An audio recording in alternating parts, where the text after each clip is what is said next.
we will go ahead and get started. So Mike, first things first, made a big move. I met you for the first time. Obviously, we talked a while ago, but through Facebook. But big move here in 2020, and you made it right before, obviously, all this chaos just happened.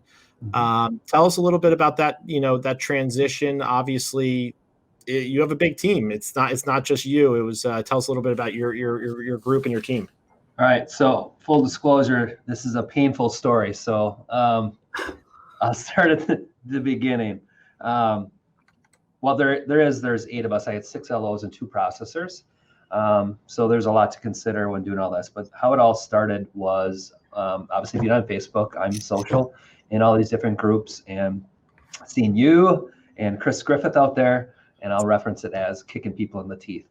And out there, brokers are better, brokers are better, brokers are better. I'm like, what is all this about? And at first it was just noise to me, because I'm really, the way I work, I just keep my head down and do what I do. And I don't even know who my competition is locally here, because I think I'm my biggest competition, how I execute and do that stuff. So I really don't, look out that way. But you guys got my attention. And so there's some things going on behind the scenes at the company that I was with, some promises that weren't fulfilled. And then we are really passionate about helping our veterans, really. And that's my whole strategy this year, is educating veterans on the myths and misconceptions and what realtors are saying. And I'm educating realtors and doing all that kind of stuff, right? But my VA pricing was just horrendous. And so I'm like, I can't go out there and build this whole thing and then offer this price, right? So, and then you guys kept talking. And then my partner, Brian, who I wish he was on this call, or Zoom, but he would literally come in my office. He sits right next to me, and he's very passionate about veterans as well. He is. And he will drop rate sheets on my, like I'm working on stuff and he just drops them. And he's like, look at that crap today. And I'm like, dude, well, I'm always trying to look for the positive side and everything. And like, oh, well, this, you got a 647 score here or whatever. But I'm not lying. It was over 500 different times he's dropping. I'm like, we got in an argument and I'm like, don't drop one more. He came in and dropped another one. And, so keep dropping pricing. And I'm like, I got to do something about this, right? So I was preparing to battle against you guys about like, well, how can you say this without knowing this or whatever? So it's about getting educated. I needed to get educated before I had those conversations with you or with Chris. So I went down that path and started to get educated. And then I didn't know what I didn't know. And then I started to learn things. Like I used to tell people, like, they'll look at their LE and like, no, that's, you can't do that. Like that was me. I was that guy. Like, you can't do a 23-year mortgage. That doesn't exist. You can't do exact rate and all those things. In Wisconsin, honestly, there's hardly any brokers. So like rarely do I run across any type of brokers around here or compete against them. I've never lost a deal to a broker ever. So it was never on my radar to like, should I be a broker? But I needed to do something about pricing and my business model and stuff. So started getting educated. Got educated enough that I contacted my good friend, Sam Parker, and said, find me a guy that I can sit down and talk with, because like we can talk all we want on, text or whatever. I'm a type of guy, sit down, crunch numbers, look at everything, get everything like deep and, figure it all out. Does this really all make sense? Is this really all adding up? And he hooked me up with Evan Wade. And I think within 2 weeks, I was down there in PA by you guys. Yep. It was, that was, when was that? December or January? Was that January? December. Yeah. Right. It was before Christmas. And went down there in December. We spent 2 or 3 days. I don't know. It was hotel and the office, just crunching numbers and going through stuff and just, oh man, it was rough. Honestly, just learning all the things that I didn't know, wasn't aware of. And then, my plan was to get educated out there, come back and kind of, figure out what our next stage was. Yep. There, we bought, well, I was already branding myself as Mortgage Nerds at that time, powered by the company I used to work for. And so I bought the LLC while I was in Pennsylvania by you guys. Just that was my first step. But that was the only thing I did. Because for me, 20 years, I value relationships more than anything. So for me, I had to handle this a certain way, and I didn't know how to handle this. I honestly, when I was out there talking to you guys, and you guys know I was a nervous wreck, I felt like I was cheating on my wife the whole time. I remember we did a meet the team when you visited our office and you met the AIME team and all of our team members. And I remember having to tell the team, like, hey guys, like, just so we're clear, no pictures. Mike's got these guys are, employed and they're just here to help, help us understand, the pain points of going through this transition. But when we did that whiteboard breakdown and we went through cost comparisons, you just like things like credit reports. It was pretty eye-opening. I mean, you guys do a lot of volume. So you guys are a 400 unit plus per year shop group. And, when it all broke down, even with your average loan amount being, nothing crazy. I mean, the difference. It was 175-ish. Yep. So 175, 400 plus units a year. And when we went through the whole thing and the bottom line P&L difference was identified, I just remember sitting there and I didn't expect it to be that big of a number. And I was just like, whoa, that's like life-changing money. Yes. And then I kept going. I was still, for the longest time, I was stuck on, because you kept saying, you guys are unicorns, people your size, aren't the typical move. People come over small and they grow to your size, right? That's typical. But because there's a lot of moving parts for that. And I get why now. There's a lot of challenges and we'll go through that. But yeah, the money part of it, anybody that's on a P&L in retail you don't control anything. You don't control rates. You don't control the expenses and all that kind of stuff that are done. I'll just leave it at that. I mean, you absolutely have no control. Yeah, it's true. Now, what about, so as far as like, when you made the decision to go through this transition, what, I guess, because we talked a lot about, what is the broker world, ahead of time, but now that you've actually experienced it for several months, your team's experienced it, I'm sure you've, fully seen good, bad, ugly. And right now with this financial crisis, it's, even more dicey.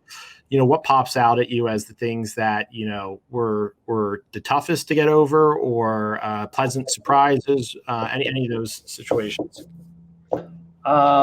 No, I'll be honest with you. Once the final move was made, to back up real quick, I had to announce that I was leaving or whatever, and we didn't get licensed or do anything. So that helps with that transition. So they allowed us to keep the office and keep all my people. I was so nervous that I wouldn't be able to keep my people and all that stuff too, right? Because you have all those different comp agreements and all that nonsense. But they were great. They're like, 20 years. You did this the right way. I couldn't have stole a deal if I wanted to because I wasn't licensed. Yeah. So they're like, all right, you got everything you want. Let's just do this the right way. So we split up. And then once, that started, it was really nice having Evan there as a resource. I guarantee I text and call that guy like 20 times a day because I had no idea how to get started. I mean, literally, like, I had no clue. Borrower paid, lender paid. What are you talking about? I don't know how to deal with that. Yeah, and so getting educated on that. I'd say once all that was done, and after about 2 weeks, the euphoria is still here because again, our last day was January 20th, so we're really only 2 months in, 60 days. March was our first full month of production. That's how new we are at. Tell everybody what you sent me a screenshot yesterday of how many loans you have. Loan applications. So I use Bitly for a loan app. I use shortcuts a lot on my phone. So anybody, you get on a conversation, you just send them a shortcut. They get this whole spiel, and then they have a link in there for the application. All my team members use it. We had over 800 Bitly clicks on there. So not everyone will equal an application. I'm actually getting that information from Arrive right now, but I know for sure it's over 400 applications in 2 months. That's amazing. Sure. Yeah, last year we typically averaged in the summer months, whatever, about 220 to 260. So going back to as you made the transition, you're 2 months in. Tell us a little bit. I mean, like day to day, retail day to day, being a broker. What has been the biggest changes, and how has this transition been? Well, in the old world, it was one spot and you just one system, right? So you get really used to that one way. We knew that it wasn't going to be that way coming over here, right? That we had to have lots of different systems and all that kind of stuff. So the challenge was getting used to all these systems and getting people the setup. The setup was intense. Getting your credit bureau and your LP, your VA number, and like the timing of it all. This thing, you gotta do this before this. Again, Evan was a huge help in all that, but there's still just so many moving parts. Where in retail, it's just plug and play. You just go along, right? But I'll tell you, the euphoria again of being like, feels like the chains came off. Like our whole entire office is just like, we were always like, it changed the dynamic of this office. And I knew I had about 20 years left of doing this. Now I feel like I can do this again for 20 years because I make my own decisions. I get all these options. Yes, they're just different systems that we're learning. We're only 60 days in and we're already acclimated to them pretty well. Our AEs are awesome. Not used to having a person that you can always contact, like an AE that like whatever you want or need, that's their job. I would always get pushback like, yeah, I need something here. Like, I feel more love in this environment than I ever have anywhere ever. Not even with the brokers, a better community, our AEs, our lending partners. It's amazing. It's absolutely amazing. So what about process, like actual, like the loan process itself? So that has had some bumps and still is in the bumpy phase. Okay. So we pride ourselves on creating an experience that not only is a good experience, but an experience that creates an emotion. We'll go over that when we do the marketing thing. So we had that dialed in based on what we knew exactly what would happen in that one in retail. We knew exactly what would happen. Always, when this happens, right?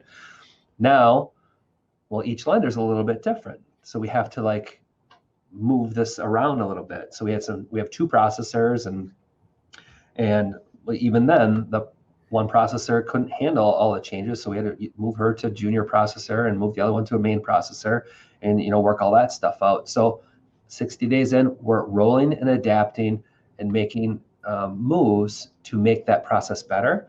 But we do a good job now setting expectations to our borrowers. Shoot a little video and let them know, hey, here's the difference in the industry now. We pride ourselves on the process. Unfortunately, we can't control all the process, especially in this environment and at closing. But here's some things that you're going to be aware of when we go through the challenges with VOEs and all that kind of stuff. So at least they're aware of that stuff up front and not going, well, why is this happening to me, right? So getting our process dialed in is still developing. And it probably will over the next couple months yet. Honestly, it always, in my mind, it's always in progress. It's always in progress because you think of this one thing like, ooh, if I do that, then move that here. That makes that easier for that person. It makes a bigger impact over here. That's just the way I work, So we have a good system, not great by any means. It used to be the process, and I felt was great. I had it dialed in. Now we're just readjusting. And as far as you're mostly referral based. I mean, you're almost all referral based. You do a lot of marketing online, which generates leads and all that good stuff. But how was the transition for your referral partners? It was awesome. So the first, in February, I think we were refinancing 90% of all of our business partners. Wow. Because they're like, what are your rates? And we just did borrower paid, made a little bit of money. They're our business partners. Yeah, of course. We set them up and they're like, you got to be kidding me. How? That's not even a real rate. Yeah, it is. So we wowed them. And then two of the title companies over here that we do a lot of work with actually came over. There was the company I work for, actually, there's another branch a couple miles from here. That's how MortgageNerds was created, out of necessity to get away from that brand of my past company because they have a very bad stigma. And so the two title companies came over to say congratulations and say, Now we can stop saying the good, whatever, and we can just, mention MortgageNerds. We're so happy for you guys. We love working with you. So it's really great to get all that feedback from the community and all that kind of stuff. But our business partners, all on board. And we could show them specifically what we can do for their clients on VA with 2.9. We locked a ton of VA loans at 2.9. That is like the coolest thing in my life. It's insane. It's insane. A 30-year fixed. And I was, stuff like that just keeps the energy up. I mean, like before all this COVID stuff was happening, this was like the coolest place to be. We were all super happy about everything, even when it was tough. Like, that sucks, but we'll figure it out. It was great. Yeah, and I think it's interesting because I hate to say this and put this on you, but over the last couple of weeks, as things have been really challenging, you guys are like one of the groups that, like, because I mean, I personally feel responsible that, a lot of people became mortgage brokers. So I'm like, I'll sit there as I'm trying to go to bed at night. I'm like, I wonder how those guys are doing right now. And then I'll think about these guys over here. But you guys are ones that I consistently, like, I want to make sure those guys are doing okay. But I'm so glad you got me to make the move as soon as I did. Well, I'm happy you did. I you know what it is? It's just like, because these last 2 weeks have been so crazy.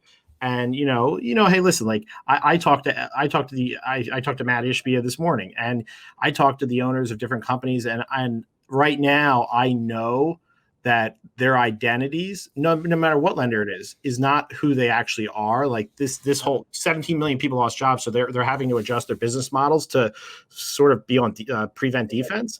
Right. And for me with you guys, it was like, hey, these guys are going to come over. Rates are going to be sharp, and the rates are still sharp. But when these lenders are operating at their optimal service levels, it's the overall experience is a lot better than it is today, I would say.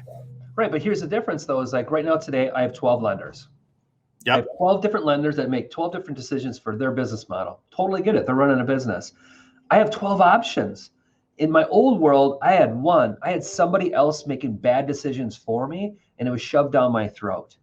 Now I get the freedom. I feel free to make any decision I want. I can choose this lender based on this. It doesn't have to be on price or whatever it is. I have all of this freedom. It's 100% on us, rather than go, I don't have a choice. This is what I have to offer. And even if you don't agree with what they're telling you have to offer, you know how that comes through when you're talking to a customer. Oh, absolutely. You're not making, I can't do that, right? So guarantee volume goes down in those types of situations. Now I'm like, oh, yep, this one will fit here, right here. Boom, done.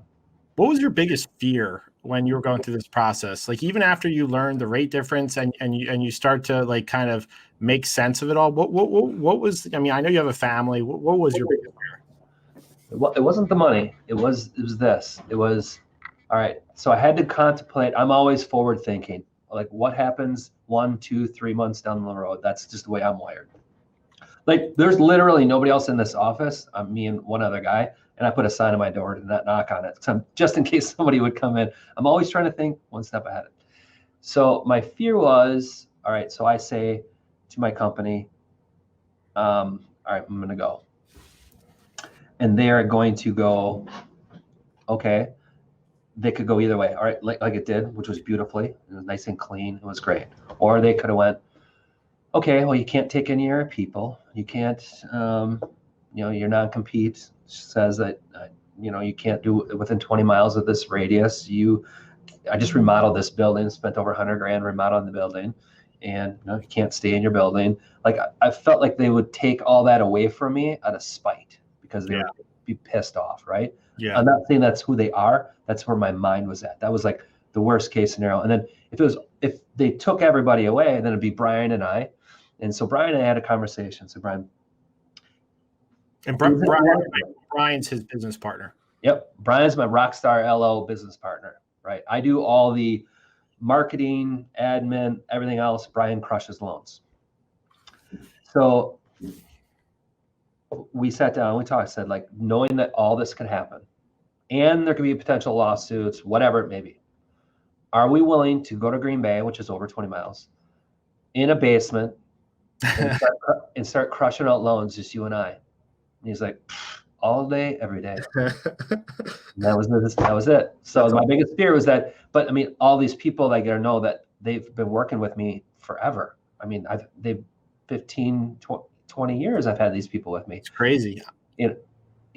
So it'd be really hard to say goodbye to those people. But I knew they would all come with, but I know that if they had to go somewhere else for a year, I'd get them in a year.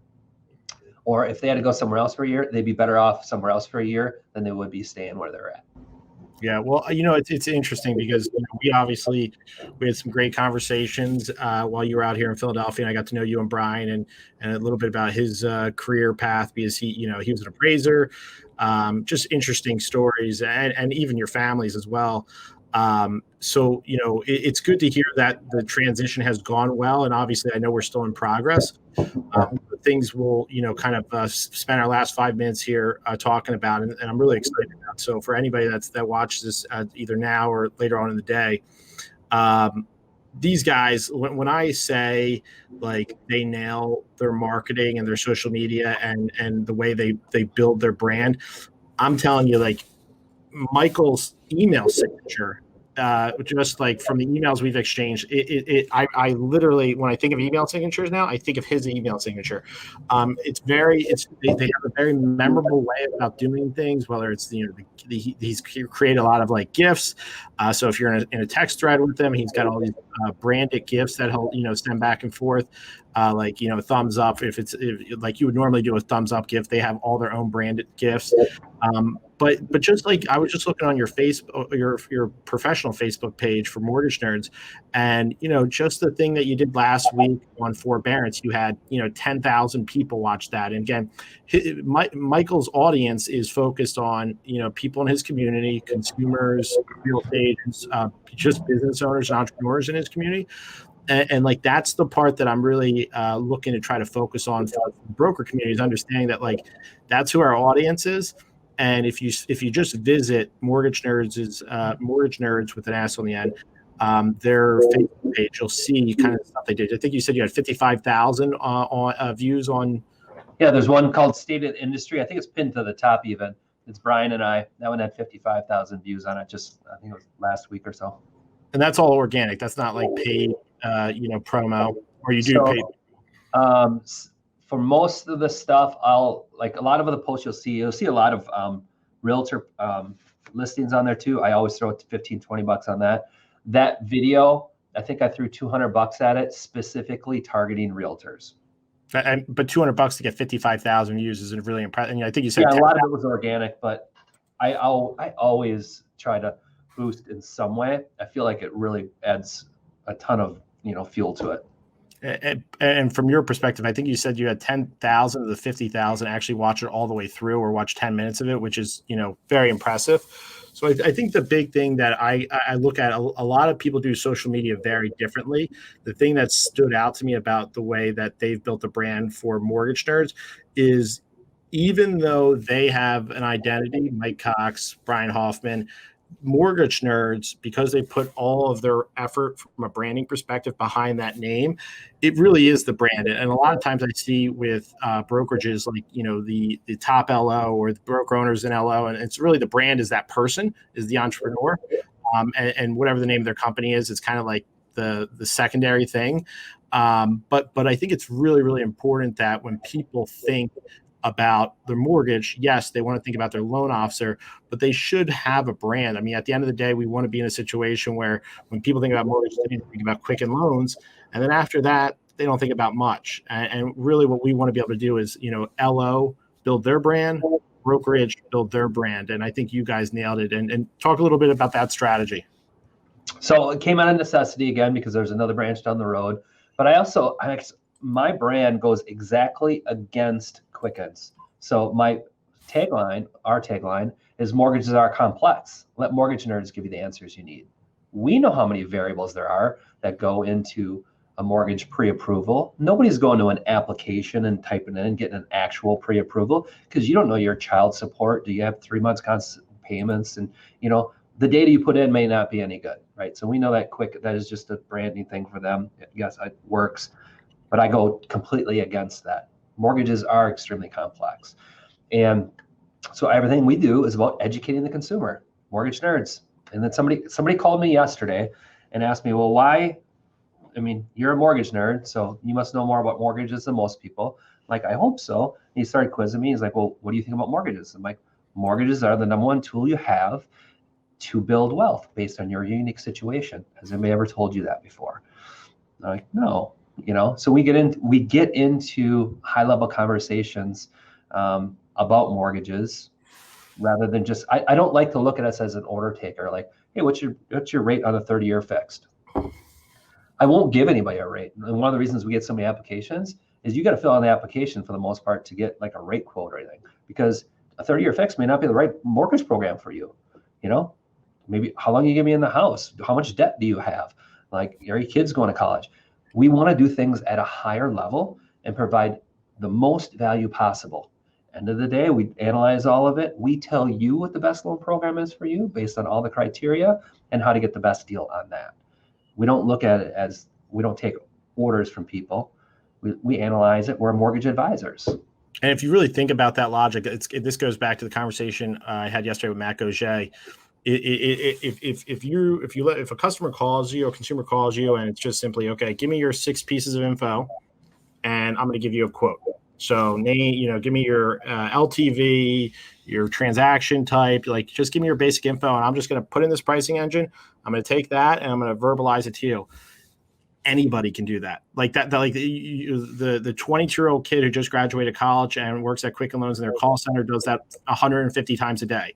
That's what your call center logo does. The mortgage broker, the reason why we're called, Association of Independent Mortgage Experts, is conceptually the concept is, providing that advisory expertise that consumers, really they should get. I mean, regardless of if the end result is the same, it's the education in between that matters. So it's like, to me, it's that's where people learn what a mortgage really is. They understand how an escrow account works. They understand who's paying what.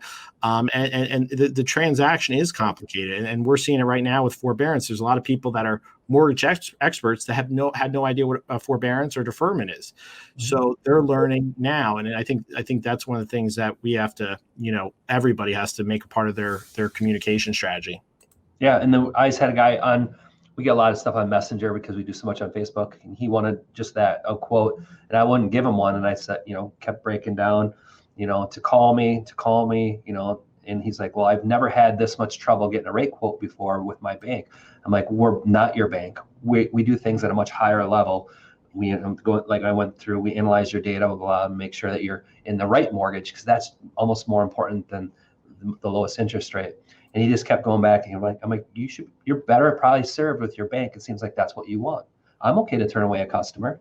Yep. It's fine. We just don't think the same. I've got many people that wanted a 15-year mortgage that had a ton of debt, and I wouldn't do their 15-year mortgage. And I strongly told them how to do a 30-year and pay it off sooner. But they wanted to do a 15-year mortgage. I'm like, that's not the best thing for you. They went to their bank. But see, I think that's the difference. Is it's not confidence. It's just knowing that you have a clear understanding of the way your process works. Meaning, this is the way we do things. So if a customer calls up and says, "Hey, this is the way my bank does it, and that's the way I'm used to," it's not, let's change the whole process, guys. Let's be somebody else. Let's pretend to be the bank today. It's like, no, this is the way we do things. If you want to do an application our way, then great. Then we'll serve you at the way we've developed our process, and all those beautiful 5-star reviews that you see on Yelp and on Google that show our experience is amazing will be justified. But if you're sitting there pivoting every time the customer hits you with that kind of stuff, you'll never build an identity. I always tell, we drive the bus. The customer's outside experience, or somebody else that's calling with an accepted offer that's closing in 15 days. Now, in this environment, you can actually get that done, but still, that's not our problem, right? Like we drive the bus. We set expectations. Hey, we'll do our best to get that done for you. Or there's outside circumstances, like we don't let them dictate how we run our business. Our job is to let them know the best thing. Especially when it comes to no money down. I have those conversations all the time. I encourage mom and dad to come to those appointments when you actually be able to meet with people. So we have a lot of parents come in because Wisconsin has a WIDA program, no money down, no PMI, and it's a really good program. A mom and dad is always saying 20% down. Well, bring mom and dad in with you. Let's educate you both. At the end of it, we're good to go because everybody's been educated. They got all the answers that they needed to feel comfortable. It's about the education. Absolutely, 100%. So everybody, next week we're gonna spend a 30-minute Facebook Live. I think we're planning on doing it on Wednesday at 11 a.m. Eastern time. So we're gonna do a 30-minute Facebook Live. We're gonna go through the social media strategy. We're gonna go through the content strategy, just email communications, how they create this experience that is focused around generating an emotion. And really how they've gone out of their way to look at things a little bit more broadly than most, meaning it's not just, hey, I'm B to R, broker to realtor, or I'm B to C, broker to consumer. They honestly look at it way more broadly than that. They have their, whether it's their church or the local businesses. You guys have really gone above and beyond it and kind of created an ecosystem that, you're at the forefront of everything in your community. Yep. My biggest compliment is I see you guys everywhere. So that makes me happy. And that is true. So everybody, Mike Cox, Mortgage Nerds, will be here 11 a.m. next Wednesday on Facebook Live in the Brokers Are Better group. If there's any questions you have, feel free to drop the comments, put them in the comments today, and we'll come back to them next Wednesday. Mike, we appreciate you spending some time with us and giving the broker community some pointers. Thank you, Anthony. Appreciate all that you do. We appreciate you. Have a great day, man. You too, man.